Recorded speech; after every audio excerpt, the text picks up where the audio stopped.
que generar la evidencia. Perfecto, ya está grabando. Bienvenidos a este tercer gran encuentro.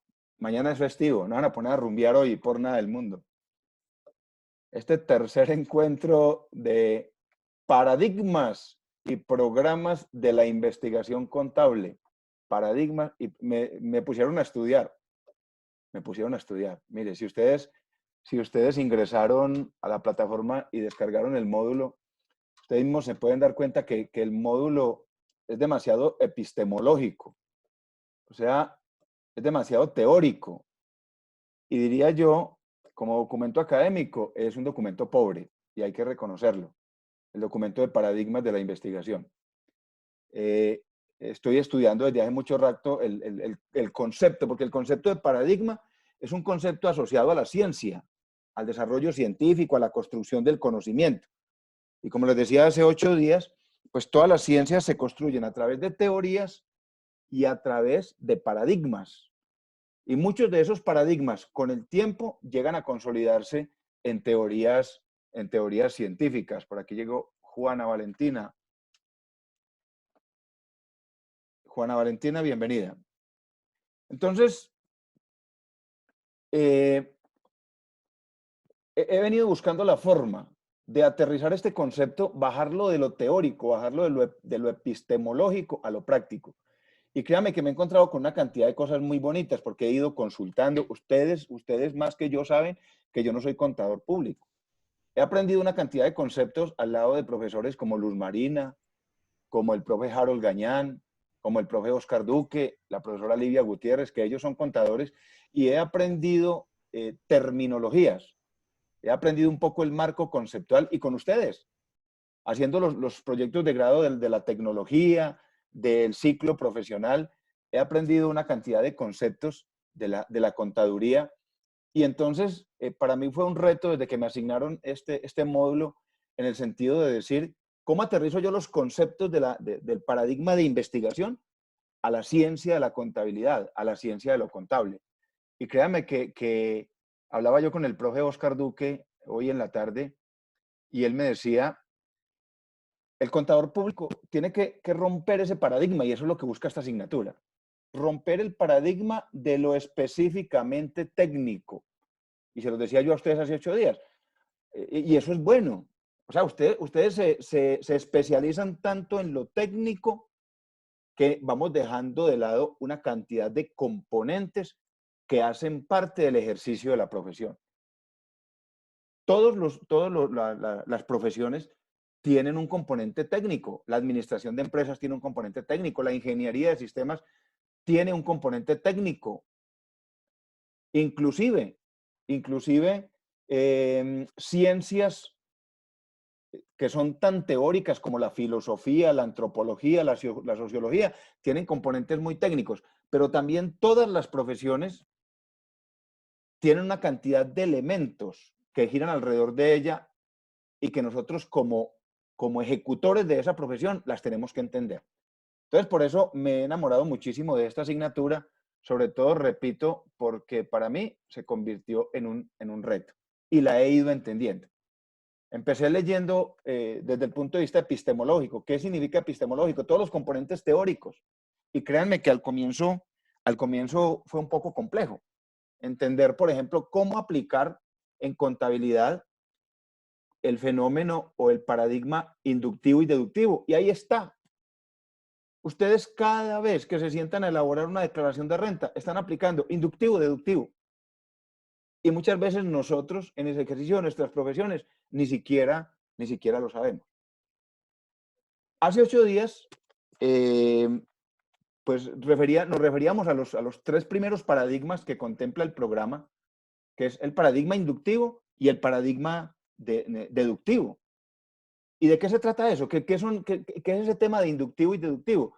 Pues son 2 métodos que se aplican en investigación. Y quiero hacer una claridad aquí en algo. Cuando nosotros hablamos de los paradigmas de investigación, pues casi que los que se aplican en contabilidad se aplican en todo el ejercicio de la investigación científica.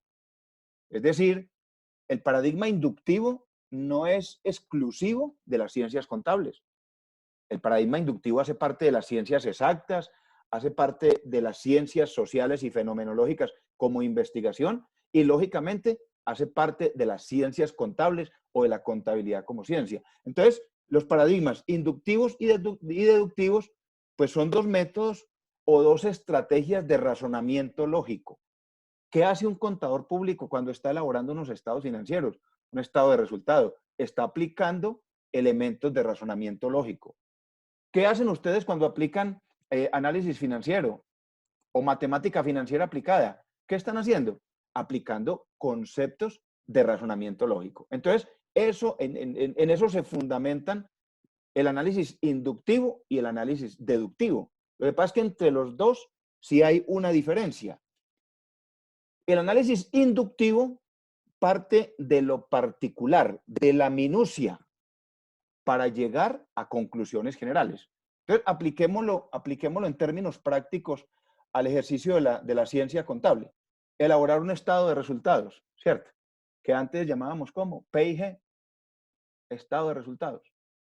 ¿Qué elementos necesito para elaborar un estado de resultados? Que el estado de resultados lo componen costos, gastos, ingresos. 3 componentes. Venga, pero los costos tienen una desagregación. Luceli Posada, bienvenida Posada. Los costos tienen una desagregación. Y esa desagregación es la que me permite de manera gradual y lógica, a través de razonamiento lógico, llevar a conclusiones finales. O sea, el inductivo es empezar desde lo particular para llegar a lo general. ¿Ya? Yo tengo que empezar por analizar los componentes de la estructura de lo que vaya a realizar, estructura del estado de resultado. Empiezo por analizar la minucia, la factura, si la factura está bien hecha, si la factura está bien elaborada, si la cuenta de cobro está bien presentada. Y eso al final, la suma de todas esas minucias o de todas esas particularidades me llevan a unas conclusiones generales, es decir, cómo quedó el estado de resultados. Ese es un proceso de investigación inductiva que ustedes lo hacen todo el tiempo. El auxiliar contable, el contador, cuando está elaborando estados financieros dentro de la empresa, siempre lo hace partiendo de la minucia. Ese es el inductivo. El contrario es el deductivo. Y el enfoque deductivo, como lo decíamos hace 8 días, el enfoque deductivo en cualquier ciencia, en cualquier proceso de investigación, pues parte de los resultados generales para llegar a la minucia, es decir, para llegar a conclusiones particulares. Y pongámoslo en contexto, pongámoslo en un ejemplo acá con el tema contable y hablemos del mismo estado de resultados. Yo le entrego al gerente general de la empresa, como contador público, le entrego el estado de resultados. ¿Él qué va a ver? Él no va a ver la minucia, él va a ver el informe final, pero él se va a empezar a preguntar, venga, ¿qué pasó acá? ¿Qué pasó acá? ¿Por qué los réditos no fueron los proyectados? ¿Por qué la rentabilidad financiera no fue la proyectada? ¿Qué pasó acá? Y entonces él empieza a preguntar, venga, ¿cómo fue el comportamiento de los costos? ¿Cómo fue el comportamiento de los costos asociados a la operación? ¿Cómo fue el comportamiento de los gastos? ¿Qué pasó con las ventas? Es decir, me regreso. Me voy de lo general, de la información general, a lo particular. Es decir, a tomar conclusiones. Entonces, me lleva a analizar desde lo general a lo particular qué pasó al final del ejercicio y entonces encontraré para llegar a conclusiones cuál fue la incidencia de los elementos minuciosos, de lo más pequeñito y de lo más particular, cuál fue la incidencia en lo general. Entonces, en conclusión, inductivo de lo particular a lo general, en términos de investigación, en términos de ejecución. Deductivo de lo general a lo particular, casi como un regreso. Entonces, partíamos de esos dos componentes o de esos dos primeros paradigmas que son muy técnicos y que, repito, hay que contextualizarlos porque, como hablaba ahorita con Oscar Duque, nosotros nos volvemos demasiado técnicos en nuestras profesiones y desconocemos toda esa intríngulis que gira alrededor de ella.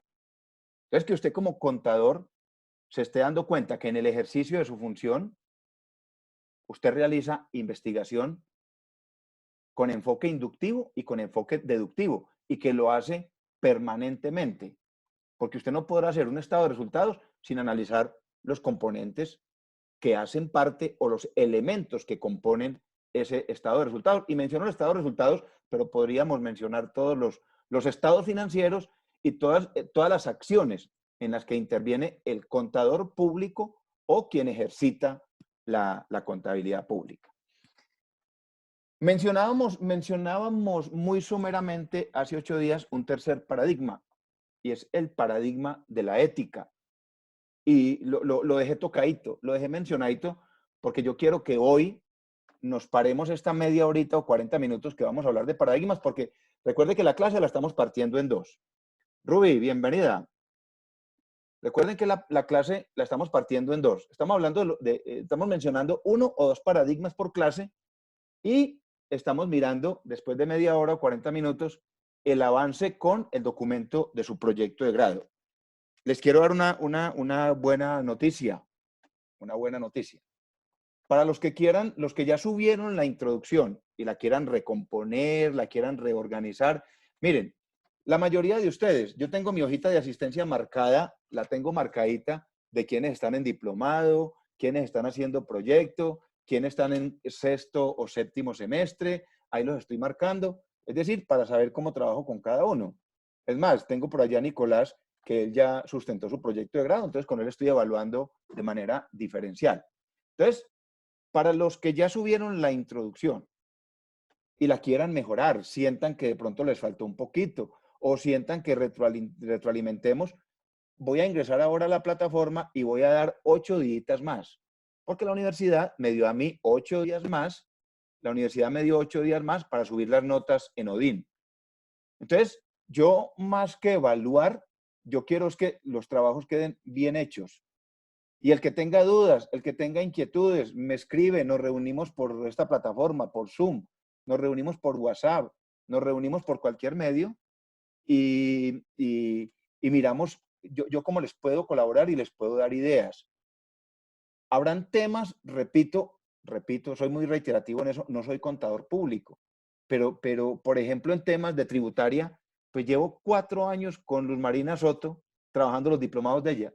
Entonces, casi que de la ley 1819, de la ley de financiamiento, del IVA, la retefuente, de tributaria, casi que ya me gradúo de tecnólogo en tributaria. Pero, por ejemplo, en NIF, ahí sí, y ese es el nuevo paradigma. Ese es el nuevo paradigma, las normas internacionales de información financiera y todos sus anexos, las NIAs y las yo no sé qué. Entonces, ahí, si tenemos que apoyarnos en el profesor Andrés, yo sé que vamos a tener el apoyo de él, o en algo otro de los contadores de la universidad, que también deben tener conocimiento en esas normas internacionales. Pero, repito, yo lo que quiero es que esa introducción quede bien hecha. Yo les decía, por ejemplo, los que ya están en diplomado y están en el o están haciendo proyecto de grado, yo aspiro a que la introducción redactada en Time New Roman número 12, en un interlineado de 1.5, sea mínimo de 3 páginas.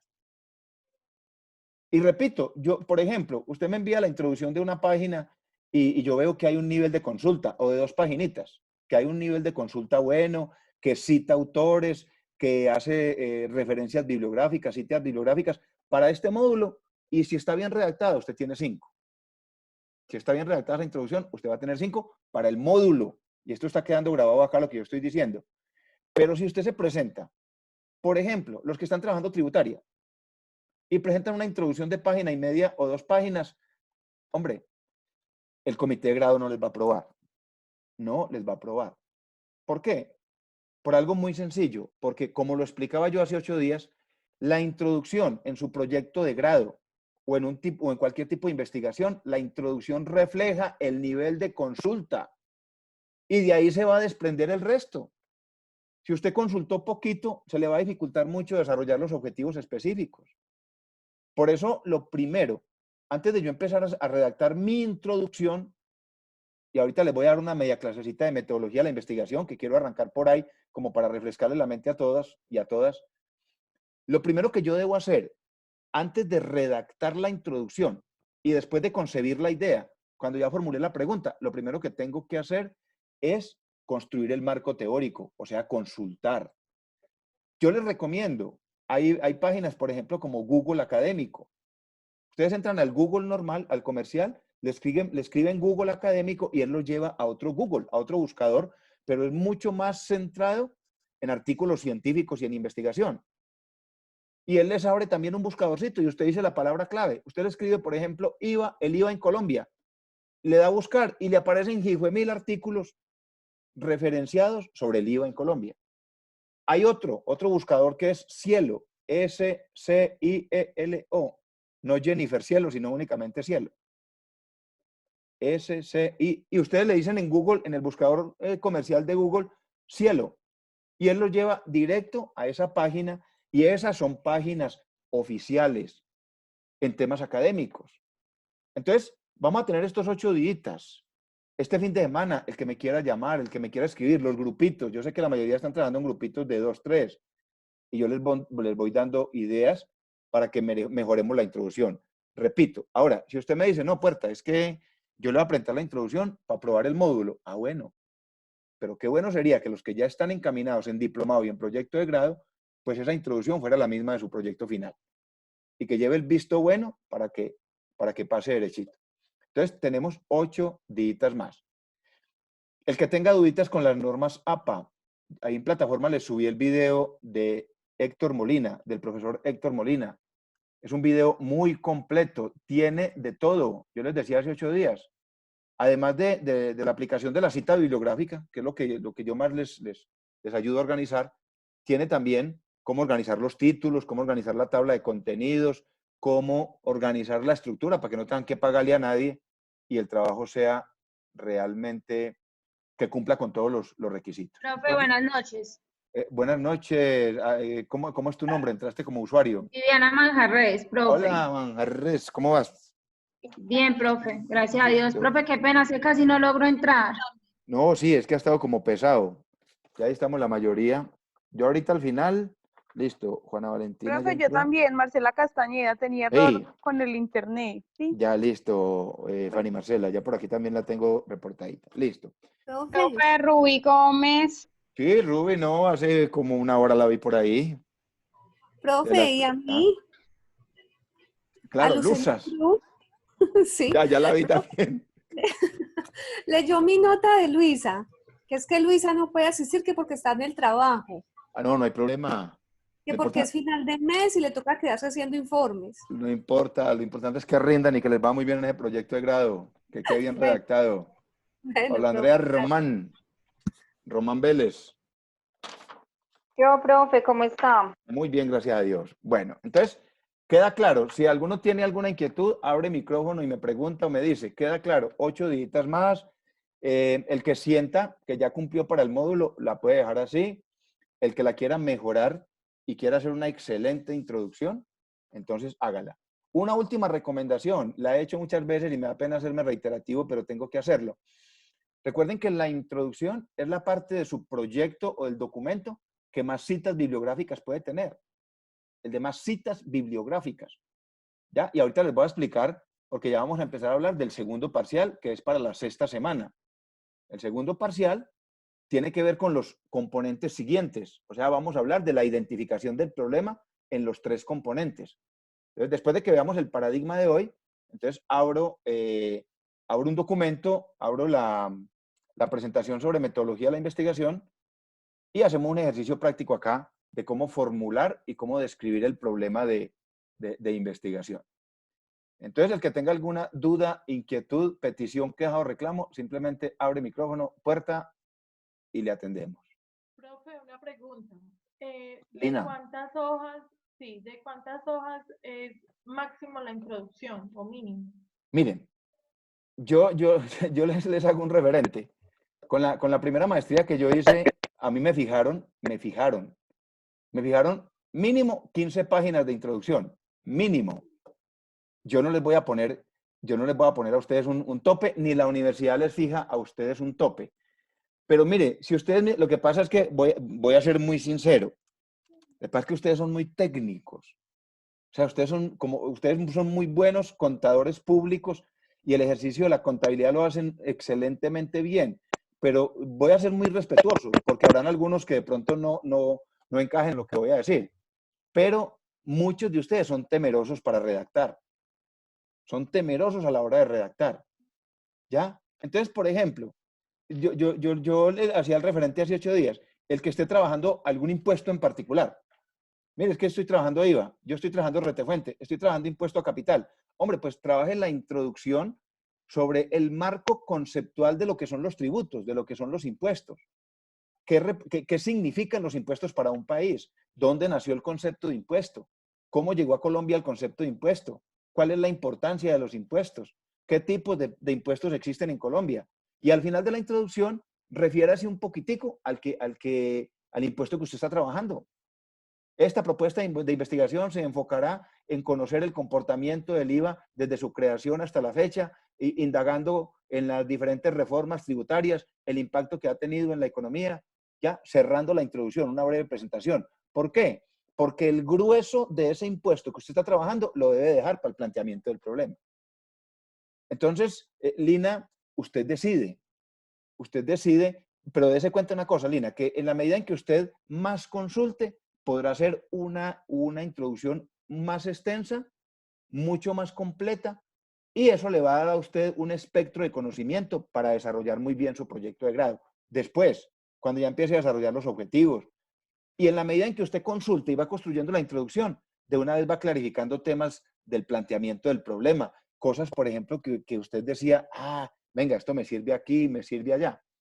Entonces, por eso mi recomendación clara es, antes de empezar a redactar, construya masa documental, o sea, construya marco teórico.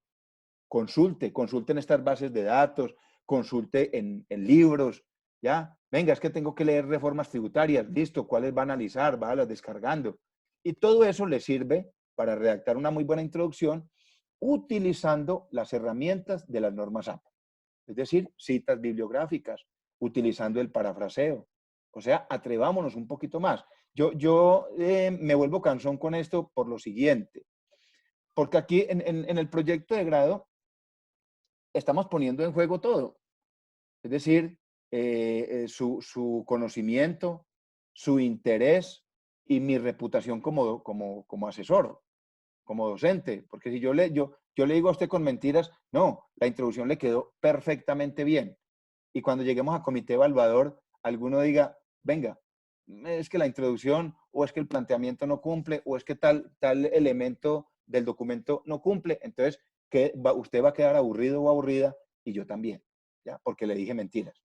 Entonces, aprovechen la disponibilidad nuestra, aprovechen la disponibilidad de nosotros los tutores y sentémonos a elaborar buenos documentos, ¿ya? Buenos documentos. Lina, queda clara ahí la respuesta. Entonces, usted define. Completamente, profe, muchas gracias. Oh, con cariño. Listo. Entonces nos fuimos.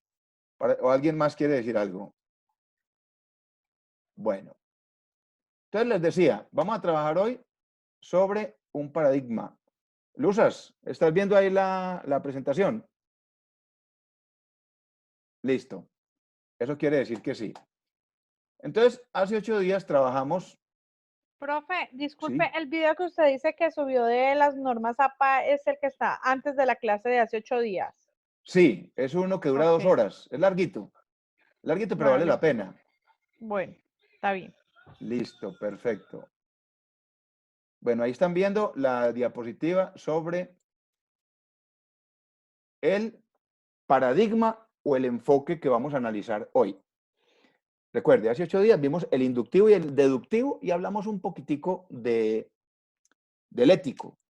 Pero me quise detener un poco más porque yo diría que desde el punto de vista de la moralidad, desde el punto de vista de la moralidad pública, desde el punto de vista del reconocimiento de la importancia de la información contable de una empresa, sea pública o privada, desde cualquiera de esos puntos de vista, el fundamento y el principal componente y el principal elemento es la ética del contador público. Y podríamos generalizarlo.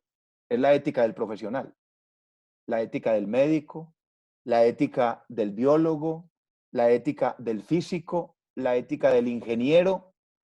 Yo no sé si ustedes recuerdan, ustedes no se acuerdan de eso, ustedes están muy niños. El terremoto de 1999, todos los edificios que se cayeron en el norte de Armenia, que fueron construidos por un ingeniero muy prestigioso del Quindío, que a los 8 días del terremoto se tuvo que echar a perder, porque encontraron que las columnas estaban vaciadas, los vaciados de concreto estaban rellenos de guadua, guadua podrida. ¿Y quién se iba a dar cuenta que ese señor estaba faltando a su ética profesional? Nadie. Entonces, la ética profesional, como su nombre lo indica, aplica para todos los ejercicios profesionales, pero de manera particular, la ética del contador público está reglamentada. O sea, en Colombia está reconocida a través de una ley, y es una ley muy antigua, y que yo creo que ustedes la conocen, ya ustedes muy pronto se van a graduar como contadores, y esta de alguna manera se tiene que convertir en la Biblia para el ejercicio de la profesión, la ética del contador público. Esta ley, que fue aprobada en 1990, Ley 43 de 1990, consagra todos los componentes, todos los fundamentos básicos que giran en torno alrededor de la contaduría pública como profesión y como ciencia.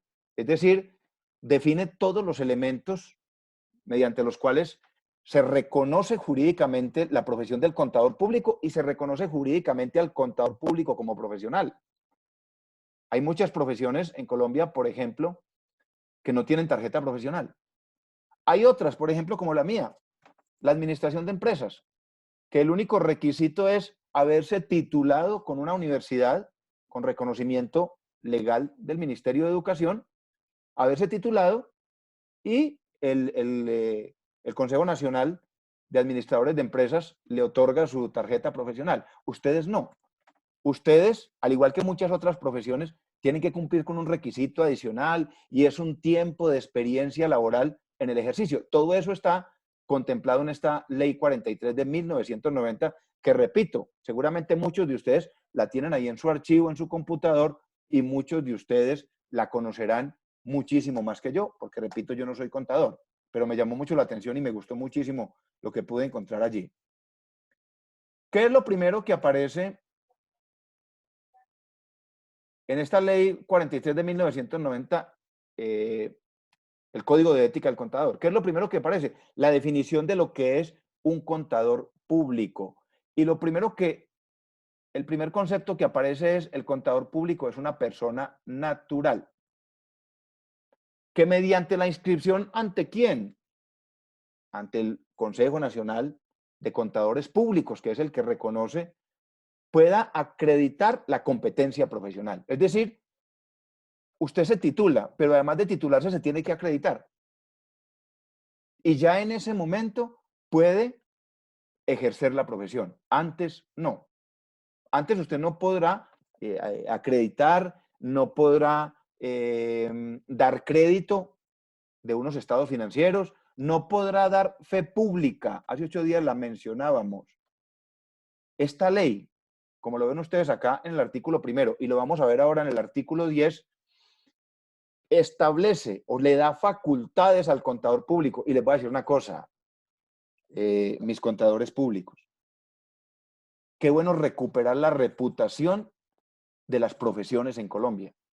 Y no hago referencia solo a la contaduría pública.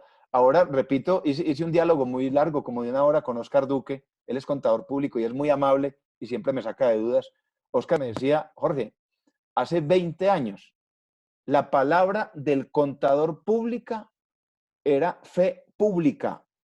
Es decir, tenía reconocimiento en cualquier institución. Hoy en día a mí me dicen: Jorge Iván, necesitamos un certificado de ingresos. Si usted es independiente, traiga el de su contador, pero además del certificado de su contador, traiga las evidencias. Traiga las evidencias que demuestren. O sea, miren cómo hemos perdido la fe pública cuando la misma ley, que está en 1990, dice: los contadores están facultados para dar fe pública. Y les decía hace 8 días, eso en Colombia son poquiticos los que tienen esa facultad: los notarios y los contadores públicos. Y en casos muy excepcionales, alcaldes de regiones muy retiradas donde no existe un notario. Entonces miren ustedes la magnitud de la importancia de la profesión, el poder dar fe pública de acciones financieras, de acciones contables. Escuchen lo siguiente.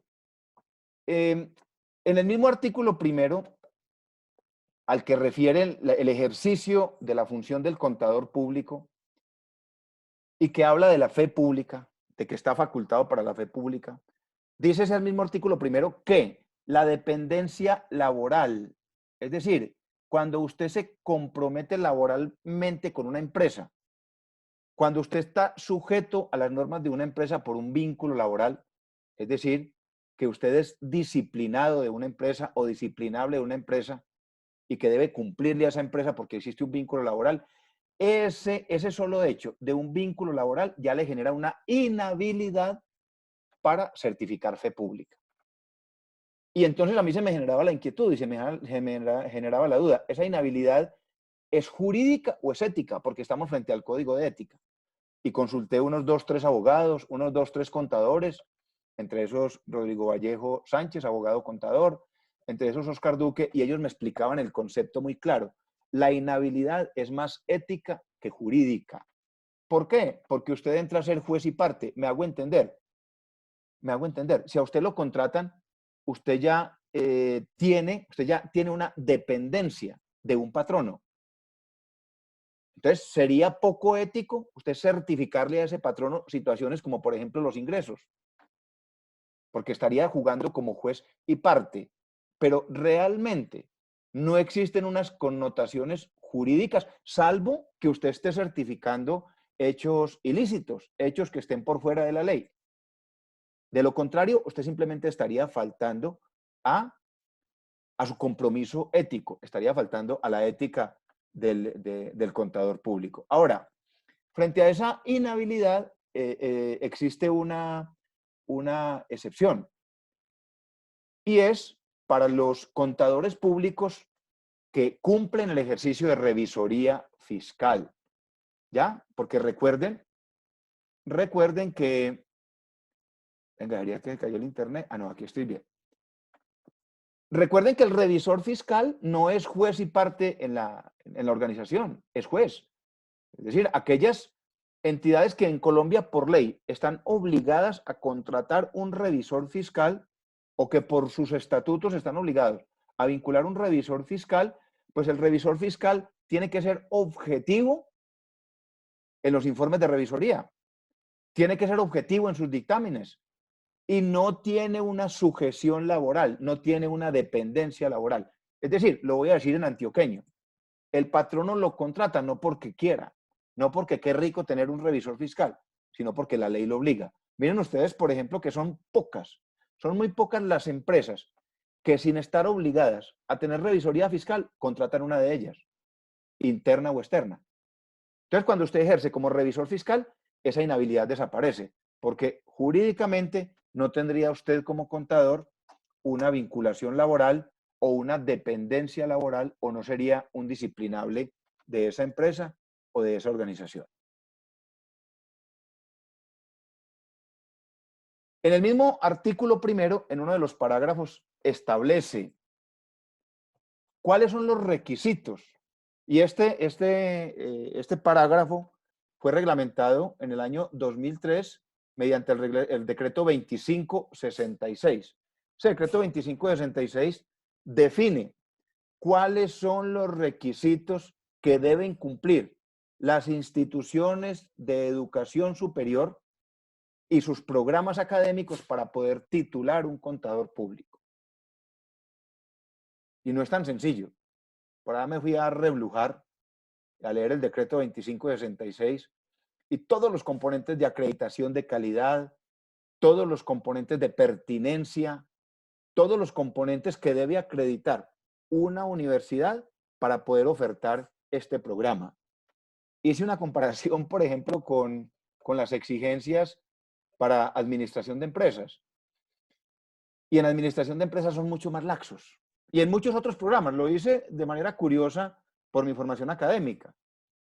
Pero para el ejercicio de la contaduría pública hay una exigencia muy alta desde todos los conceptos. Es más, El Ministerio de Educación exige en una de las normas reglamentarias que dentro del currículum, es decir, dentro de la malla curricular o de formación académica, se tiene que incluir este módulo o esta asignatura de paradigmas de la investigación contable para poder fomentar entre los contadores el espíritu investigador y para que el contador rompa un poquito el paradigma de lo técnico y conozca lo holístico de su profesión.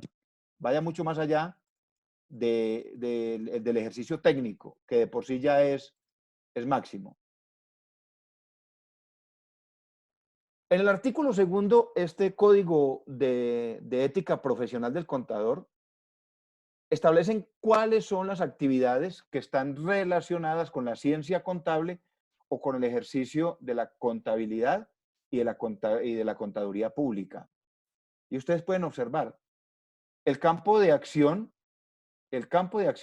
de ustedes como profesionales y como contadores públicos es súper amplio, que va desde el control contable en una organización, es decir, toda la parte de informes que están requeridos por la ley, toda la parte de certificación y dictámenes. Ojo que hoy en día, recuerden que cuando hablamos de paradigmas, pues hablamos de un curso de la historia, es decir, hay paradigmas que iniciaron desde hace muchísimos años, siglos, y hay paradigmas posmodernistas. Hoy, por ejemplo, en el ejercicio de la contabilidad, hablamos de que las normas internacionales de información financiera son el paradigma posmodernista, porque es un modelo universal. Y entonces, bajo este nuevo modelo, no quiere decir que esto salió ahorita, no. Viene de paradigmas antiguos, pero hoy en día cobra mayor fuerza, es el tema de los dictámenes. Los dictámenes que expide el contador público. De pronto, lo he repetido muchas veces, el contador tiene que opinar. Por eso la importancia, niños, la importancia en saber redactar. Ya hoy en día el gerente de la empresa le puede decir a usted como contador, bueno, y en esos estados financieros, ¿qué es lo que dice? Más allá de los números, más allá de las cifras. Por eso el concepto de contabilidad y el concepto de matemática financiera van de la mano. El análisis financiero van de la mano.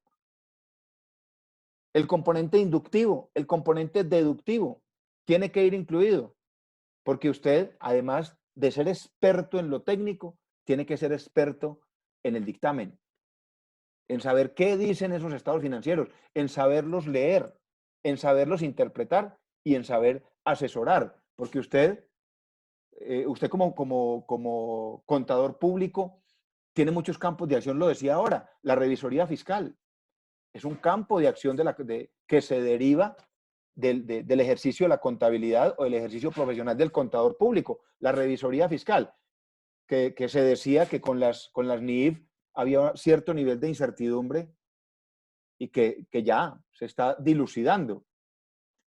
La auditoría, que si bien tiene componentes muy parecidos y muy similares a la revisoría fiscal, pues es diferente en su contexto. Es diferente en su contexto. Se aplica en términos muy similares bajo el concepto de metodología de la investigación. Se aplica en términos muy similares una revisoría y una auditoría, pero las responsabilidades son diferentes. Las responsabilidades son diferentes. Y además de esas, usted tiene funciones de asesoría tributaria, asesoría gerencial, asesoría contable, asesoría financiera. Entonces, miren el campo de acción que establece la norma y que lo define la misma profesión. Entonces, miren lo importante de fortalecer en ustedes como profesionales el concepto de la argumentación, el concepto de la sustentación, el concepto de la redacción de estilo. Porque ya no es simplemente presentar unos informes, sino que eso tendrá que ir acompañado de algo, de un concepto, y ahí juega un papel preponderante todo lo que tiene que ver con redacción, sustentación y argumentación. Dentro del ejercicio ético, mire, si ustedes Les decía, yo aquí traje de la ley, pues los artículos que como que más me llamaron la atención frente al paradigma. Pero qué bueno que ustedes tengan esa ley y me imagino, de verdad, soy respetuoso con ustedes, me imagino que ya la mayoría la conoce muy bien porque es casi que una Biblia para el ejercicio de la profesión. Yo analizaba y los componentes, si bien es una ley, y recuerden que la ley tiene dos componentes, el marco normativo y el marco penal, el marco punitivo. Es decir, venga, si yo violo la ley, eso tiene unas consecuencias. Pero si ustedes analizan particularmente esta ley, casi que las consecuencias son morales, son de juicio social, que lógicamente si tienen consecuencias penales, si las decisiones que ustedes tomen o su actuar tiene una consecuencia penal, pues la consecuencia para ustedes definitivamente será enfrentarse a la justicia. Pero la mayoría de componentes son éticos. Mire, por ejemplo, este parágrafo 2 del artículo 2. ¿Qué dice ahí? Desde el punto de vista ético, cuando usted como contador o contadora ejerce tareas de revisoría fiscal o de auditoría externa, revisoría fiscal o auditoría externa, deberá abstenerse de participar en procesos de selección de esa misma empresa de personas vinculadas al área contable. ¿Me hago entender? Listo, que vamos a utilizar clientelismo, la empresa, y voy a citar, Corporación Autónoma Regional del Quindío. La corporación, por ley, debe tener revisor fiscal. Y entonces lo elige en pleno el consejo directivo. Y el consejo directivo lleva la hoja de vida, la analizan, y voy a decir algo que es totalmente cierto y va a quedar grabado. Hay muchas entidades, sobre todo del sector público, que su revisor fiscal se elige bajo parámetros de politiquería. Y no nos digamos mentira. Seguramente ustedes han vivido la experiencia. Siempre y cuando la persona que se elija cumpla con los requisitos. ¿Y dónde están esos requisitos? En los estatutos de la organización. Porque la ley contempla unos requisitos mínimos, pero los estatutos podrán definir otros. Por ejemplo, el estatuto podrá decir, para ser revisor fiscal de la CRQ, deberá tener 5 años de experiencia como revisor fiscal en entidades públicas. Y entonces, si a usted lo nombran como revisor fiscal, dice que es totalmente antiético que usted empiece a recomendar dentro de la empresa, es decir, a interferir en la conformación de su equipo de trabajo. Y la norma lo aclara y casi que en negrilla. No podrá ser intermediario en la selección de esas personas. ¿Por qué? Porque es un componente antiético. Y entonces, ¿por qué les mencionaba ahora que el hecho punible o la punibilidad o la pena es más de rechazo social que de rechazo jurídico o penal? Pues porque a usted, ¿quién le demuestra que usted fue el que recomendó a su auxiliar? Nadie. O que el político de turno que lo llevó a usted a ser el revisor fiscal de X entidad pública le dice, yo lo nombro allá, pero me tiene que meter 3 más en su oficina. Entonces es un concepto que va más allá del hecho legal y es el hecho ético y del comportamiento moral del ser humano. Y entonces viene el artículo que les mencionaba ahora, que es el artículo número 10, que es donde claramente la ley 43 de 1990 dice que usted como contador público es dador de fe pública. O sea que cuando usted plasma su firma en unos estados financieros, cuando usted plasma su firma en una certificación de ingresos, en una certificación cualquiera que sea con enfoque contable, financiero, usted está dando fe pública ante la ley. Y repito, eso en Colombia por ley solo lo hacen los notarios. Y de acuerdo a la ley 43, los contadores públicos. ¿A qué debe estar ajustado la certificación o el concepto que emite el contador dentro del marco jurídico de la fe pública? ¿A qué debe estar ajustado? Primero, a requisitos legales. Es decir, usted no puede ir firmando cualquier cosa. Mire, es que ¿cómo le parece? usted es que es tan amigo mío, y usted es contador público, me están pidiendo una certificación de ingresos. Hágale, ayúdeme con eso. Requisitos legales. Y viene otro componente que son los requisitos estatutarios. Hablamos de requisitos estatutarios cuando se tratan de empresas o personas jurídicas. Es decir, usted no podrá certificar o no podrá dar fe de nada que no esté amparado en la ley o en los estatutos de una organización o de una empresa, porque estaría faltando a sus principios éticos profesionales. Ahora, si usted me da la certificación y eso no tiene connotaciones penales, vaya y venga, no pasó nada, ¿cierto? Faltamos al principio ético, pero no pasó nada en la parte jurídica. Pero si se descubre una falsedad, y eso sucede mucho, si se descubre una falsedad, pues lógicamente, y al amparo de esta ley y del Código Penal y de otros códigos, pues habrán unas connotaciones que son definitivamente penales. Esta misma ley, 43 del 90, en su artículo 38, establece que usted como contador público podrá ser designado como perito auxiliar de la justicia. Y la Fiscalía maneja generalmente unos listados de peritos. Es decir, a usted la ley lo faculta, además de dar fe pública, para dar conceptos jurídico-contables. De hecho, existe una línea de la contabilidad que se llama la contabilidad forense, que tiene que ver con todo el proceso investigativo de delitos, ¿ya? A veces cuando escuchamos el término forense, lo asociamos es con homicidios, con muertos. No, el término forense está asociado al concepto de delito. Y yo les podría mencionar cantidad de casos en Colombia de corrupción. Claro que para mencionarlos todos nos quedaríamos aquí país 2 o 3 años. Cantidad de casos de corrupción en Colombia que los han resuelto contadores públicos. Y les voy a mencionar uno solo. El famoso carrusel de la contratación en Red Salud Armenia, donde estuvo implicado el exalcalde David Barros Vélez y estuvo implicada la gerente de Red Salud que estuvo varios años en la cárcel, la Tata, y estuvieron implicados y todavía hay gente en la cárcel. 4 concejales, ustedes recuerdan los nombres, cuando se descubrió toda esa maraña de corrupción de Red Salud Armenia. Ese caso, y doy fe de lo que estoy diciendo, porque sobre ese caso 4 estudiantes de la universidad hicieron el proyecto de grado. Cuando ya todo el documento se convirtió, cuando ya todo el expediente se convirtió en documento público. Ese caso lo resolvieron 3 contadores expertos de la Fiscalía, 3 contadores públicos. Entonces, usted como contador público, miren, aquí aparece otro campo de acción, perito de la justicia.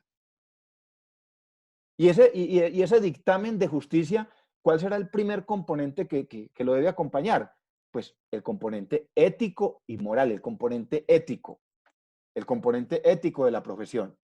Entonces, mire, además de contador, además del ejercicio de la contabilidad, además del ejercicio de la auditoría, además del ejercicio de la revisoría, además del ejercicio de la asesoría, perito en el sector judicial. ¿Qué? Me dieron ganas de estudiar contaduría pública ya. Mentira, ya estoy muy viejito.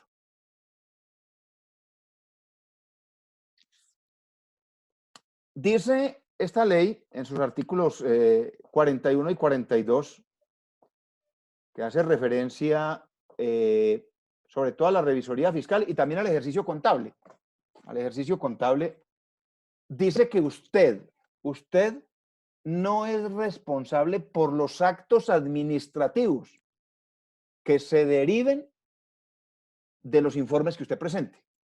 O sea, entonces por eso yo siempre me preguntaba, venga, se quebró Interbolsa se quebró. ¿Y cómo así que se declaró en ley 550 o ley de insolvencia económica en marzo o en abril o mayo, y en febrero habían sido aprobados todos los estados financieros con revisor fiscal a bordo y todo? Y entonces, ¿dónde está? ¿Por qué en la cárcel no está el contador? ¿Por qué no está el revisor? Precisamente por este artículo 41. Porque usted salva su responsabilidad en el momento en que hace entrega de los informes al amparo de la ley.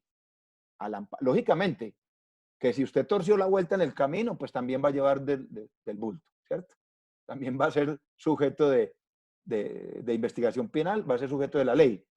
Pero si usted cumplió con todo y las decisiones que tomó la organización fueron contrarias a lo que usted observó, a lo que usted recomendó como revisor fiscal o a los informes financieros que usted entregó con sus diferentes estados, salvó toda responsabilidad. ¿Por qué? Porque usted está actuando no solo bajo el principio de ley, sino bajo el principio de la ética de su profesión. Y el otro componente del artículo 42, pues que aplica para todos los profesionales. Dice, usted podrá rehusarse como contador público, como revisor, como auditor o como profesional en cualquier tema. Usted podrá rehusarse a prestar servicios a una organización, sea persona natural o jurídica, cuando usted considere que la actividad que se desarrolla en esa organización es contrario a la moralidad o contrario a su ética profesional. Esta semana escuché una noticia que me dejó lo deja uno como triste. El caso de este general que renunció en la policía, el de Folpa, esa policía aduanera y portuaria aduanera. Este general renuncia porque él dice que es muy difícil combatir el contrabando en Colombia cuando muchos de los actores son actores del mismo estado, cuando hay mucha gente reconocida, cuando alrededor del contrabando giran tantas fuerzas políticas y fuerzas oscuras. Y él citaba, por ejemplo, este general citaba un ejemplo. Él decía, no se concibe que el abogado, y lo voy a decir con nombre, el abogado de la Aspriella, sea el defensor de uno de los mayores contrabandistas de Colombia y a la vez sea el defensor del ministro de Defensa. No queda aterrado, ¿cierto? Entonces, venga, ¿dónde está el concepto de la ética profesional? Y aquí es donde dice, hombre, difícil. Cuando a mí me llaman de una empresa, yo digo, sí, pues que ellos son los que roban, yo no tengo nada que ver, yo les llevo la contabilidad, ¿cierto? Con tal de que me paguen. Entonces, miren que si bien esto es una ley, es más moral que jurídica. Es más moral que jurídica porque es que usted es el que toma la decisión. Porque el día que van a encarcelar a esos señores, pues a ustedes usted quedará libre porque no, yo le estaba llevando la contabilidad. Desconozco totalmente su actividad. Ellos a mí me muestran facturas, me entregan documentos soportes y yo les entrego informes, estados financieros y todo lo demás. Pero, ¿qué le está diciendo qué le estará diciendo la conciencia a la Aspriella, que tiene muchísimo, muchísimo dinero y quiere tener mucho más? Cuando es defensor del ángel de la guarda, pero también defensor del diablo. Terrible. Y entonces, este código de ética del contador público establece unos principios y unos criterios de la ética dentro de la profesión. Lo primero es definir el concepto de ética. Venga, porque es que tenemos una dicotomía o a veces nos confundimos un poco con el concepto de lo ético y lo moral. Lo ético y lo moral. Primero, definimos ética como una rama o una parte de la filosofía que estudia la conducta humana. Aquí, en la China y en la Conchinchina. Ética, rama de la filosofía que estudia el comportamiento del ser humano. Estudia la conducta humana en todos sus campos de acción. Familiar, social, profesional. Y la moral se refiere mucho más a un conjunto de normas y principios. Normas y principios. ¿Que se basan en qué? Se basan más en la cultura y en las costumbres de un determinado grupo social. Costumbres y culturas de un determinado grupo social. Por eso en países, por ejemplo, como Arabia Saudita, Emiratos Árabes, es común ver un hombre casado 5 veces o 6 veces. Y moralmente no está mal visto. ¿Por qué? Porque es simplemente un conjunto de normas y costumbres culturales, mientras que en la cultura occidental inclusive está contemplado, en la ley está contemplada la bigamia. Está contemplada dentro de los aspectos penales. Entonces, la moral es mucho más asociada a elementos normativos y culturales, pero lógicamente lo que me permite a mí, lo que me permite medir el comportamiento moral es precisamente la ética. Y hay una rama de la ética que se llama la ética aplicada, que no es otra cosa que el comportamiento del ser humano en un espacio específico. En este caso, el espacio laboral. Entonces, la ética profesional es el concepto de ética aplicada al ejercicio de una profesión. Y entonces, a partir del artículo 47, la ley 43 del 90 establece un decálogo, establece los 10 mandamientos de la ética del contador público. Si ustedes observan estas normas de convivencia, ahí está la tabla de Moisés, ahí están los 10 mandamientos. Y aplica perfecto para cualquier profesión. Es más, la misma ley lo dice. Mire, aquí hablamos del código de ética del contador, pero esto sería el código de ética de cualquier profesional y de cualquier persona. Establece un decálogo. Habla de la integridad, de la objetividad, de la independencia, la responsabilidad, la confidencialidad, la observación de las disposiciones y el conjunto de normas, la competencia y la actualización profesional. Miremos rápidamente cada uno de ellos, que estoy tan enamorado de este tema que se me va a acabar el tiempo y la idea es que miremos el otro también.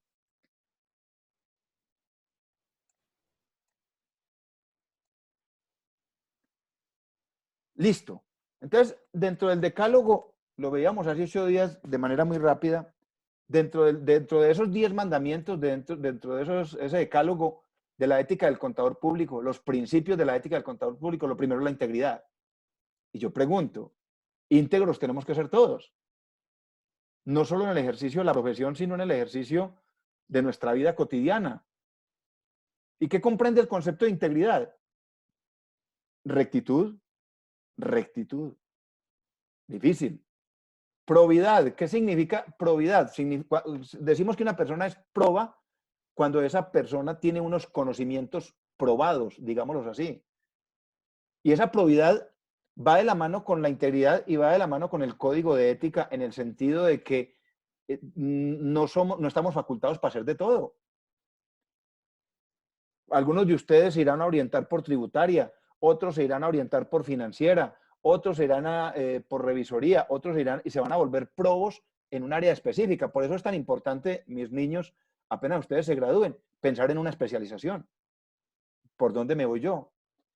La honestidad, la dignidad, la sinceridad. Es decir, estos son los elementos que hacen que una persona o que un ser humano en cualquier ejercicio de profesión sea íntegro.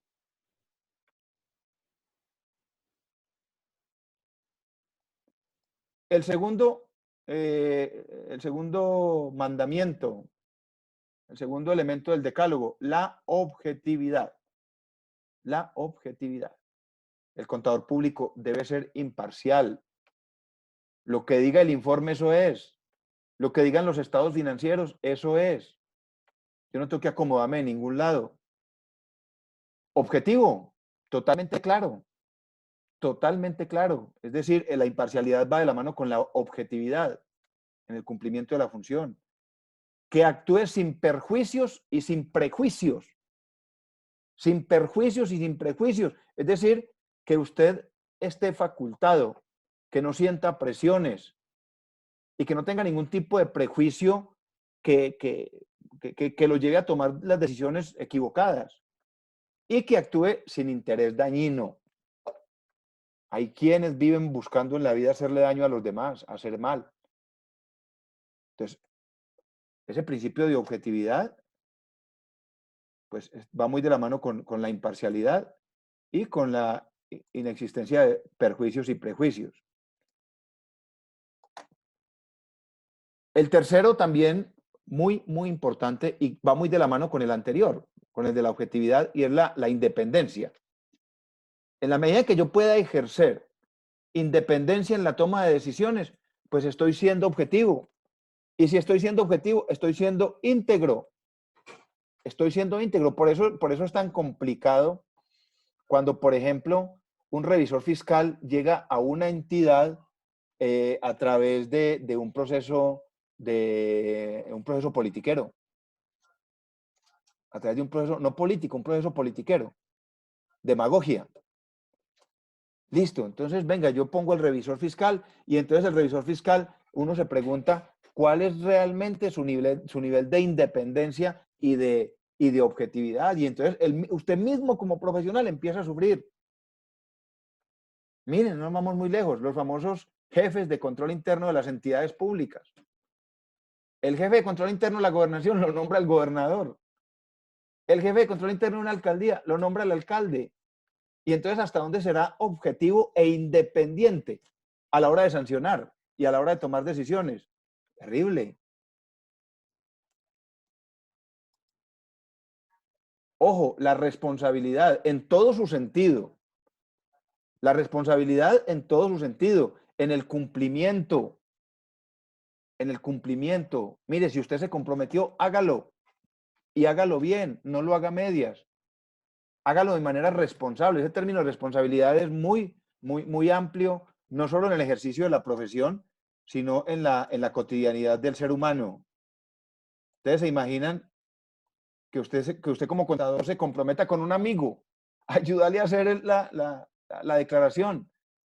Y resulta que él se confió de usted, llegó el día y no la presentó. ¿Cómo queda él? ¿Cómo queda usted? Responsabilidad. Esta bien importante, que va de la mano con todas las anteriores, pero bien, bien importante. Primero, usted da fe pública. Y segundo, usted es un confesor. En términos religiosos, usted es un confesor. Lo que vio allí, déjelo allí. Yo por eso soy muy insistente con mis estudiantes cuando están haciendo el proyecto de grado y que tienen que manipular información confidencial de las empresas. Yo les digo, si no tiene la autorización, no lo haga. Por ética, no lo haga. Y segundo, evítese problemas. Porque desde el momento en que usted saque esa información de esa empresa, que es una información confidencial para ellos, cuando usted la empiece a utilizar académicamente, se va a volver pública. Y cualquiera la podrá conocer. Diferente a las entidades públicas, que las entidades públicas están obligadas a publicar sus estados financieros, a hacerlos públicos. Las entidades privadas, ¿no? Las empresas privadas tienen ese derecho a la privacidad de la información confidencial. ¿Y en cabeza de quién está? Está en la suya, que es el contador, que es el revisor, que es el auditor contable de esa organización. Entonces, este principio de confidencialidad es fundamental.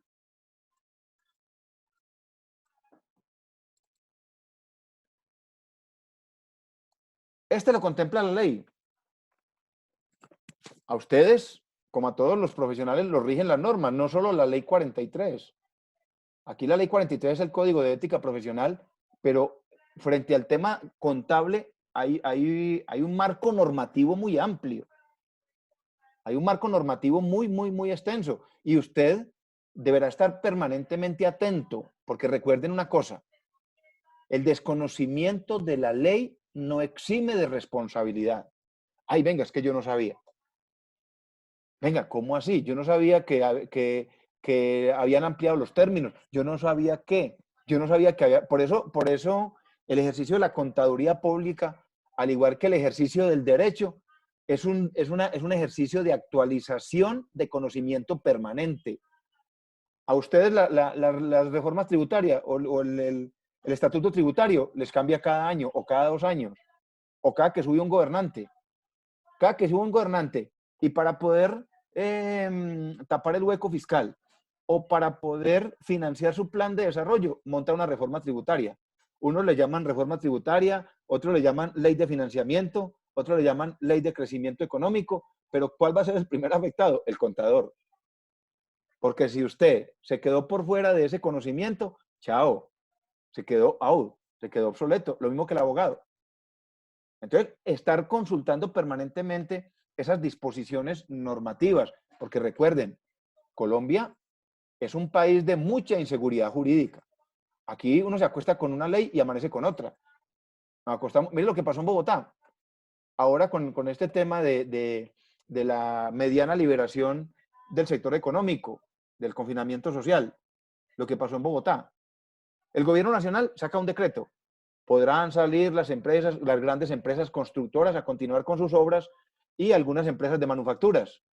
Y empieza a salir la gente en Bogotá a trabajar el lunes y resulta que la señora alcaldesa el domingo en la noche expidió otro decreto diciendo, no, es que la alcaldesa soy yo y en Bogotá todavía no nos movemos. Entonces, Colombia es un país de mucha inseguridad jurídica y por consiguiente, ustedes, muchachos, mire, este tema me gustó tanto que yo quisiera que a ustedes les quede esa semillita. Ustedes, aparte de todo lo técnico contable, tienen que conocer todo el marco normativo que existe alrededor del ejercicio de la profesión. Y esta hace mención a lo que les acabo de decir con el del marco normativo. Ustedes tienen que estar permanentemente actualizando en conocimientos. Recuerde cuando hablábamos de la integralidad del profesional y utilizábamos la palabra probo. Probo es aquel que está actualizado en conocimiento. Probo es aquel que sabe cómo hacer las cosas. Y para saber cómo hacer las cosas, pues hay que estar permanentemente en actualización profesional. Mire, el diplomado, el cursito. Mire, ahora por ejemplo, con este tema del encierro, bueno, no, encierro no, porque estamos en la casa y estamos con la familia. Con este tema del aislamiento social, llamémoslo así técnicamente, han salido una cantidad de cursos, unos gratis, otros súper baratos, inclusive hasta certificados. Venga, Excel avanzado. Venga, en la parte contable y tributaria, universidades como Harvard ofreciendo cursos gratis. ¡Ah, qué bacano! Aprovechemos eso. Aprovechemos eso. Mire, esa actualización del profesional es la que vale la plata. Porque por eso es que usted cobra. Usted cobra por lo que sabe, no por lo que hace. Usted cobra por lo que sabe. Yo me acuerdo hace muchos años, yo estudié tecnología en electrónica, hace más o menos 100 años y medio. Y me gradué como tecnólogo en electrónica en la Universidad del Valle. Y yo feliz. Y empecé a cacharrear, a arreglar equipitos de sonido, a arreglar radios. Y entonces me contrató una señora y me llevó a la casa. Vean, necesito que me arregle el equipo de sonido porque todo suena muy feo. Cuando eso el volumen era una perilla. Y yo ya sabía cómo arreglarlo. Y dentro de la casa arreglé el equipo de sonido sin salir de allá y quedó perfecto. Me dijo la señora, ¿cuánto le debo? Le dije, me debe 5.000 pesos. ¿Cómo? 5.000 pesos si usted a eso no le hizo nada. Le dije, señora, ¿y usted por qué no lo ha arreglado entonces? Si usted cree que yo no hice nada, ¿por qué no lo arregló usted? Que yo le estoy cobrando no por lo que hice, sino por lo que sé. Tranquila, no me debe nada. Y no volví a arreglar radios. Quité el aviso de la casa. Había puesto un aviso que decía, se arreglan planchas que no estén muy dañadas. Lo quité. Y mejor me fui por el área de la administración de empresas. No quise ser ingeniero electrónico. Entonces usted cobra por lo que sabe, por lo que ha aprendido, no por lo que hace. Ojo, este es un componente que va con el último, con el noveno, que es el de la colaboración entre profesionales. La colaboración entre profesionales. Mire, esto es fundamental. Nosotros en Colombia vemos que nosotros entre nosotros mismos nos tiramos, nos aporreamos, nos tiramos duro. Entonces, el código de ética, mire, por ejemplo, esto me da mucho más la razón en el sentido de que esta ley es más de penalidad social que de penalidad jurídica y legal. Porque es que si usted no le quiere regalar información a un colega, si no le quiere dar información a un colega sobre un tema en específico, ¿quién lo va a mandar para la cárcel? Nadie. Nadie. Pero hay que romper ese paradigma del egoísmo en el ejercicio de nuestras profesiones. Y este va de la mano con el anterior, el respeto por los demás, el respeto por los colegas. A veces nos hundimos, a veces nos tiramos duro. A veces la competencia la hacemos hablando mal del otro y no demostrando la probidad o el conocimiento que tenemos, sino mirando cómo hundimos al compañero y cómo hundimos al colega. Y finalmente, en el decálogo, pues aparece dentro de la ley, de esta ley 49, aparece el compilado del decálogo en todo su contexto y es el comportamiento o la conducta ética. ¿Qué es la conducta ética? Pues cumplir con todo lo anterior, cumplir con el respeto de las normas, cumplir con el respeto por los demás, con el respeto por los colegas, cumplir con la confidencialidad. Esa es la conducta ética. Cogí de la norma solo aquellos componentes, muy poquitos artículos que me interesaban para contarles hoy qué es el paradigma ético de la profesión contable. Que si ustedes lo miran, es el paradigma ético para cualquier profesión. El administrador de empresas, el abogado, el médico, tiene que ser respetuoso. Lógicamente, cada profesión tiene su código de respeto y su código de ética. Por ejemplo, el juramento hipocrático en los médicos, ese es su código de ética y en él se tendrán que fundamentar. Pero sí sería muy bueno, y repito, yo creo que muchos de ustedes ya tienen esta ley por ahí guardadita en sus archivos y que la trabajen. Es decir, ¿qué es trabajar una ley? Es irla actualizando, porque a la ley le van saliendo decretos. Hay artículos que se van declarando inexequibles y van siendo reemplazados por otros. Entonces tengan ese marco normativo, acompañado de todas las demás normas contables que existen en Colombia, porque recuerden, ustedes no son solo cifras, ustedes no son solo números, ustedes no son solo declaración de renta, no son solo componentes técnicos del ejercicio de la contabilidad. Su profesión es mucho más grande, ya lo dice la norma. Mire el campo de acción tan grande que tiene el contador público. Bueno, ahí terminamos con este paradigma. Dentro de 8 días vamos a hablar del paradigma de las comunicaciones y la importancia de la información contable.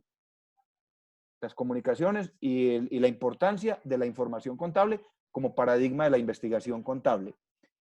Ya para terminar, entonces, bueno, ya podemos dejar ahí, yo creo, van siendo las 8. Dentro de 8 días, si alguno tiene todavía dudas o inquietudes con la elaboración de la introducción, teniendo en cuenta lo que dije al comienzo, pues me pueden contactar y nos reunimos por este medio. Todavía tenemos muy buen tiempo para hacer el segundo parcial y entonces más bien dentro de 8 días podríamos hablar del segundo parcial, todo el tiempo que nos lleve y al final trabajar el paradigma para que lo hagamos en términos prácticos, ¿ya? Porque recuerden que el segundo parcial tiene que ver con la parte de identificación del problema, es decir, la formulación, la sistematización y el planteamiento del problema o descripción del problema. Y dentro de 8 días se los voy a explicar bien cómo hacerlo, ¿ya? También es sencillo y lo pueden hacer en el transcurso de máximo 2 semanas. Entonces, yo creo que por hoy está bien, no los quiero cansar más.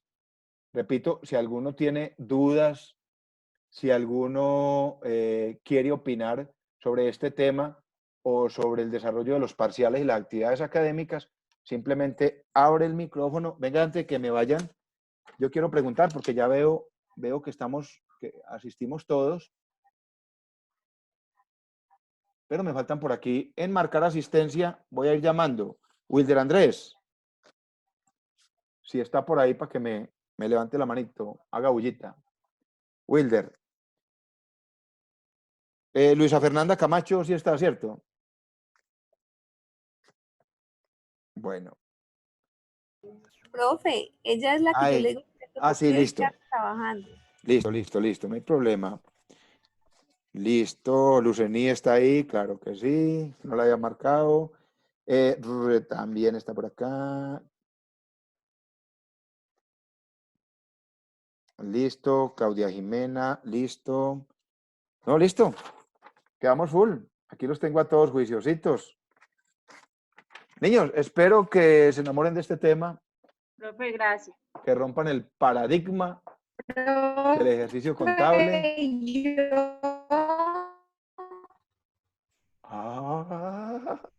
Eso es lo bueno de esto. Pasa de todo. ¿Qué fue eso? Está hablando de todo, profe.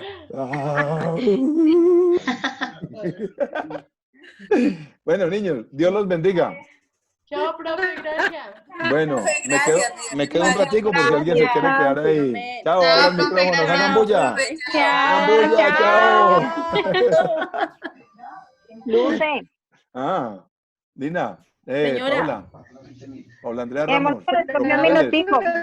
Hágale. Nos quedamos un momentico. Listo, aquí me quedo.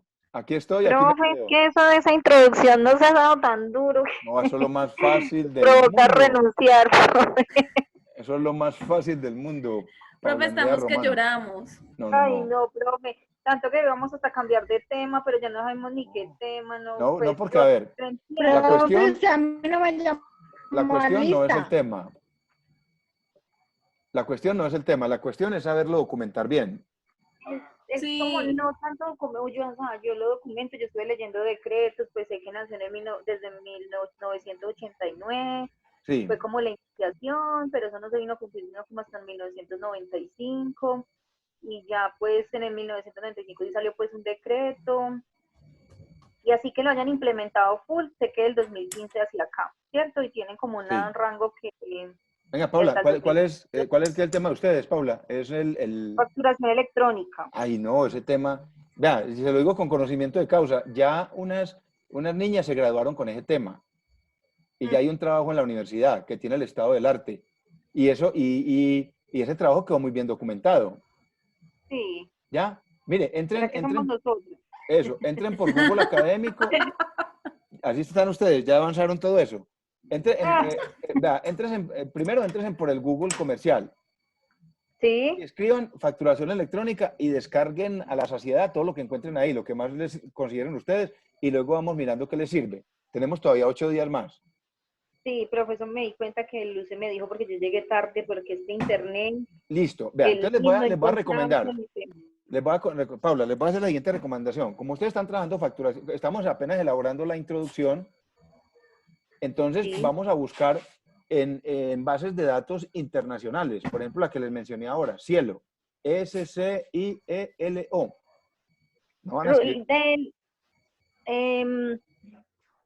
Luce, ¿tú tienes dónde apuntar? Yo estoy en la cocina Sí. cargando mi Roseli está teléfono. apuntando. Estoy anotando. Paula está viendo la comida. Roseli está apuntando. Entonces vamos a buscar el concepto. Como estamos elaborando la introducción, concentrémonos en la introducción. Entonces vamos a buscar el concepto de facturación electrónica a nivel mundial, a nivel global. Ujú. ¿Ya? Entonces, primero a nivel mundial, porque es que, imagínense, en Colombia es tan nuevo el concepto que todavía no, que apenas está en proceso de implementación. Ajá. ¿Ya? Pero Profe, nuevo porque nosotros somos muy olímpicos y nunca vemos leyes ni decretos, pero esta vez hace 31 años, desde 1989. Bueno, entonces mire usted que todo eso tiene que hacer parte de la introducción y todo eso nos tiene que llamar la atención. Venga, ¿cómo así que si eso está reglamentado desde hace más de 3 décadas, por qué hasta ahora estamos empezando a implementarlo? ¿Cierto? Ah, venga, muy sencillo. ¿Por qué? Porque hasta hace muy poco, hasta hace unos 10 años, nosotros hablábamos de un sistema contable interno, ¿cierto? Ahora estamos hablando de unas normas internacionales. Es decir, ya la información contable que usted presente o la información financiera de una empresa tendrá que estar avalada por unos estándares internacionales o si no, no cumple, ¿cierto? Sí. Lo que quiere decir que en Colombia había muchas cosas reglamentadas, pero que no se cumplían porque no había una exigencia. Pero como ahora Porque no estaba en la necesidad. Claro, miren, por ejemplo, Colombia acaba de entrar a la OCDE. Y ustedes me dirán, ¿y qué tiene que ver eso con la parte contable? Pues que para que Colombia pertenezca a la OCDE y se pueda mantener dentro de la OCDE, uno de los componentes al que se le hace seguimiento es a la información contable de las empresas. O sea, que las empresas presenten la información contable y el Estado presente la información contable, que lo presenten fundamentado en un marco normativo internacional, que son las NIIF y las NIAS y todo eso. ¿Ya? Entonces, mi recomendación, como estamos en la introducción, entonces busquemos en esas bases de datos que les acabo de mencionar, Google Académico, Cielo, y busquen ustedes por ahí. Es que yo no he rebrujado muy bien, porque yo trabajo otras dos que son institucionales, y para entrar a las institucionales necesita uno código. Entonces, busquen a ver cuáles son de ingreso gratuito y simplemente le dan facturación electrónica y descarguen los artículos. Esos artículos es lo que llamamos nosotros el estado del arte. Y ellos nos van consolidando, nos van llevando a la información o ellos mismos nos van dando información. ¿Ya? Entonces, ¿Dónde está uno, profe? ¿Cómo se llama? hay uno, Profe, pues ya todo el uno es el famoso Google escolar o Google académico. Ujú. ¿Ya? Sí, Ahora, yo ahí sí que buscar lo- en el Google comercial, buscar en el Google académico y buscar en Cielo. S-C-I-E-L-O. ¿Ya? Entonces, usted puede escribir en Google, base de datos, Cielo. Listo. Usted le dice, es más, venga a ver si esto me deja Venga, a ver, así, yo Profe, me... y de pronto como libros o revistas y eso no. Pero de pronto que esa revista de Claro, enero, a veces uno consulta más de 3 veces y eso claro, ya porque la tiene que comprar. esos son bases de datos fidedignas. Entonces usted Ujú. puede consultar la revista Dinero, puede consultar el periódico Portafolio y ahí hay mucha información. Todo eso le va a servir. Entonces yo miro, venga, comparto acá pantalla. ¿Qué se me hizo este hombre? Profe, me va a calentar media hamburguesita, ya le presto atención. A ver, María, para las que sea. Venga, yo me meto acá. ¿Qué están metiendo? Profe, Sí. usted no me llamó a la asistencia. ¿Y Juana Valentina? Claro. Si desde que la vi que entró ahí me la marqué. Que como yo de acá puedo chismosear Bueno. y miro quién entra y quién se va. Ya. Entonces, en ese orden de ideas. Profe, yo pensé que estábamos solos y todavía hay compañeros, qué pena. No, están Yo por eso escuchando, prendí la no, ellas cámara están. para toda Está despeinada. Lina, está María Fernanda, ellas están escuchando porque también les interesa el tema de la introducción. Todo el mundo se dio cuenta que se está calentando la hamburguesa. Bien, Paula No, Andrea. tampoco, hay que estoy de re despeinada aparte. Quería mostrarles Qué una cosa pena, acá. compañeros. No, tranquila. Ay, es que quería compartir pantalla, pero ya no me deja. Bueno, ustedes ahí entran a Google comercial y le escriben buscador Cielo o base de datos Cielo. Y cuando entran a base de datos Cielo, de una, él les abre otra pantallita de búsqueda. Entonces ustedes escriben ahí factura electrónica y le dan en la lupa buscar y ahí le van a aparecer a todos los artículos a los que ustedes pueden acceder de manera pública. ¿Ya? Por eso es que la investigación demanda tiempo. Uno la información no la encuentra a la vuelta de la esquina, hay que rebrujarse, hay que rebuscarla, hay que dedicarle tiempo. Uno se llena de información y al final empieza a desechar. Esta me sirve, esta sí, esta no, esta me sirve para la introducción, esta me sirve para la descripción y el planteamiento del problema, esta me sirve para los objetivos, ¿ya? Y ese tema de la factura electrónica, préstele ojo que es muy bueno. Ay, sí, pero, o sea, digamos, yo lo sé aplicar y sé cómo se hace y todo, ¿cierto? Eso, Pues no entonces, me sé el entonces pero usted, porque lo hago, pero no sé más por eso. nada. Entonces, Paula, como el objetivo de ustedes es construir una guía práctica de la implementación de la factura electrónica, usted ya tiene el componente principal, que es el componente técnico. ¿Ya? El componente técnico. Ya luego tendremos que Técnico para una consolidar. empresa grande, Claro. no para una empresa pequeña. Sí. Venga, Paula, ustedes ya entregaron la propuesta, ¿no? No, pues si no hemos podido con el planteamiento del problema. Bueno. Eso es horrible, profe. No, hágale, Ya no hágale sabemos si hacer eso o la introducción. Estamos ahí. Tenemos el título, los objetivos, el objetivo general y pedacitos de todo. No, esta semana le dedicamos tiempito. Yo les colaboro. No, pues sí, el lunes, bueno, el lunes usted tiene clase. Yo No, el lunes no tengo clase. Yo la espero el lunes. Ay, sí, profe. Profe, ¿le puedo hacer una pregunta? María, y hasta 2 y 3. Si ellas se van a basar en la facturación electrónica, Sí. no hay ningún problema en que se basen en una sola empresa, digamos en una empresa grande. No, O es el que- trabajo debe ser especializado en pequeñas, grandes y medianas. No, a ver, lo que pasa es que todo depende de lo que se pretenda hacer. O sea, todo depende del alcance que se le esté dando al proyecto de grado. Por ejemplo, lo voy a explicar. Si yo digo implementación del sistema de facturación electrónica en la empresa X, entonces se tiene que concentrar es en esa empresa. Pero Paula Andrea y Luceli están trabajando en las generalidades de la factura electrónica.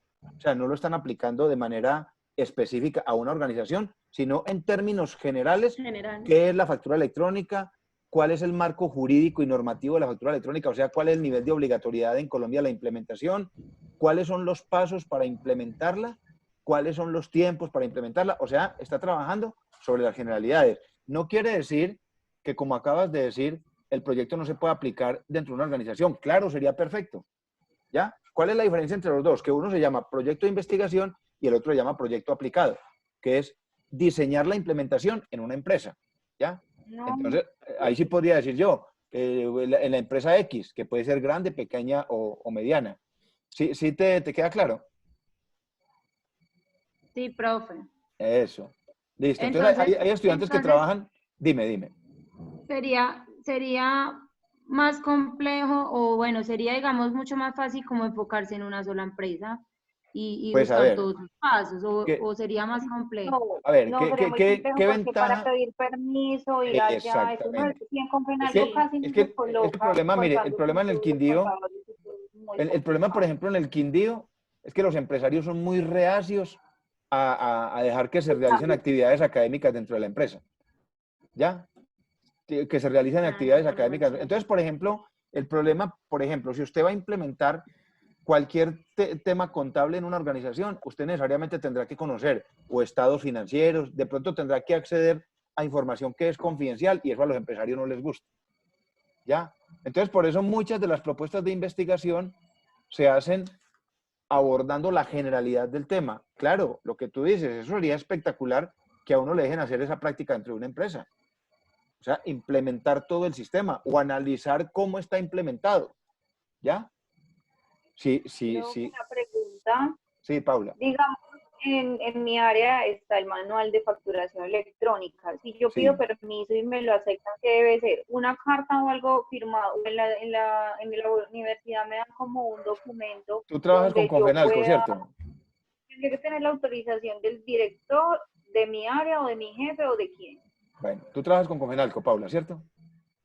En crédito y cartera. Tengo Exactamente. coordinado. Entonces te voy a contar una cosa que ya pasó allá. Ya pasó allá. Sí, yo sé que autorizaron el proyecto de grado de 3 compañeros. Exactamente. El proyecto de grado de 3 compañeros de especialización, ellos Sí.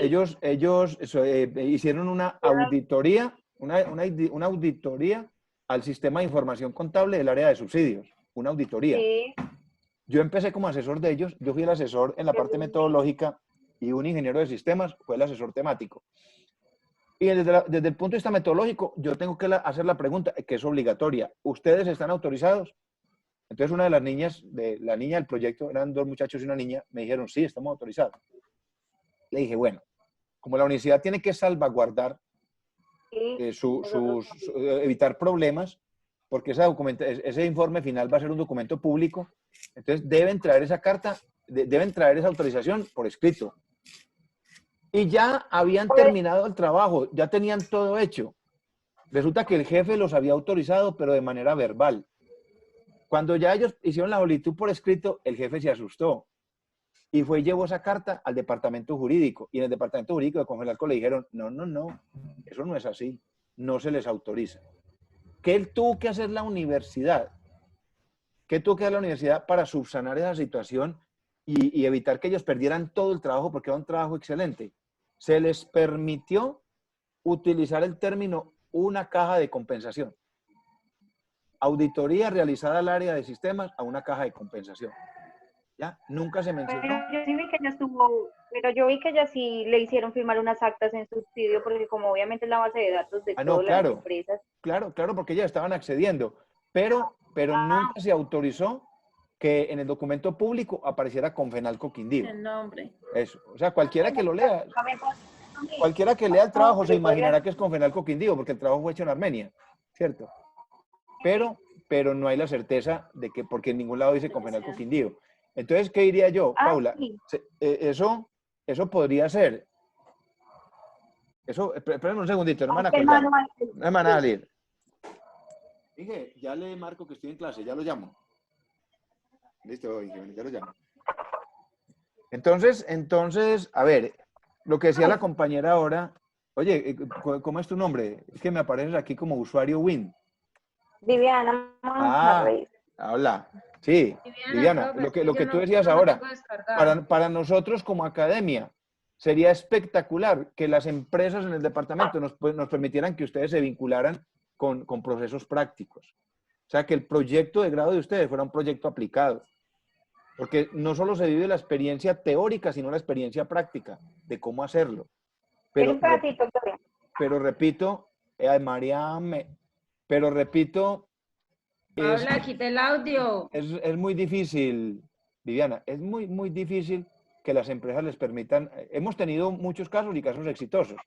Por ejemplo, una distribuidora en administración de negocios permitió que 2 niñas, una de ellas trabajaba, diseñara un proceso con todos los procedimientos. Y el dueño de la empresa dijo, no, espectacular, eso les quedó lindo, yo lo voy a implementar, me invitan a la sustentación, yo quiero ir, pero son muy poquitos los que permiten. ¿Ya? Hemos buscado por muchos, muchos lados y ha sido muy, muy complicado. Entonces, por eso, la mayoría de los temas hay que abordarlos desde la generalidad. ¿Ya? Entonces, Luceli y Paula, busquen información en términos generales, porque estamos construyendo la introducción. ¿Ya? La importancia de la factura electrónica, por qué llega la factura electrónica a Colombia, mencionar, por ejemplo, que no es un tema nuevo en Colombia, que se ha venido reglamentando y que existe una ley desde 1980 y algo. Eso. Y ya luego el resto es redacción de estilo. ¿Y qué les recomiendo? ¿Me están escuchando? ¿Qué les recomiendo? Utilicen cita bibliográfica en la introducción. Es decir, citen autores de esos artículos que ustedes descargan. Hay temas muy buenos. Copiar, pegar y hagan la cita, utilizando la técnica de la norma APA y la técnica de referencia. Hagan la cita. Ampárense, bueno, apoyen señor. ahí. Bueno, señor. Y yo estoy QAP. Empiecen a rayar, empiecen a redactar y en la medida que van redactando me timbran. Puerta, venga, revisemos a ver cómo vamos. Y nos reunimos acá por este medio. ¿Todo bien? Bueno, señor. Eso. Profe, muchísimas gracias. Que Dios las bendiga, descanse. Paula. Buen Profe, mil provecho, yo. gracias. Chao, posada. Dios Que lo estén bien. bendiga, que descanse. Amén. Igualmente Dios los bendiga. Gracias. Eso. Amén. María, Viviana y Juana, ¿tienen alguna Profe. pregunta? Dime. Vivi. Chao, profe, muchas gracias. No, con mucho gusto. Que Dios los Que bendiga. descanse, profe. Igualmente Descanse, ustedes. profe. Profe, cuando Un esté abrazo. terminando la Gracias. introducción le pregunto. Sí, Juana, cuénteme, Juana Valentina. No, profe, que cuando esté terminando la introducción le pregunto a ver cómo me está Listo, quedando. listo, hágale, nos Bueno. contactamos, la revisamos por acá, por este medio, que aquí ustedes pueden compartir pantalla, yo también, y vamos mirando cositas. Correcto. Profe, muchas gracias. María, Dios la bendiga, una feliz noche, que estén muy bien, los aprecio mucho. Igual. Gracias, profe. Chao. Chao, Gracias. María, que estén bien.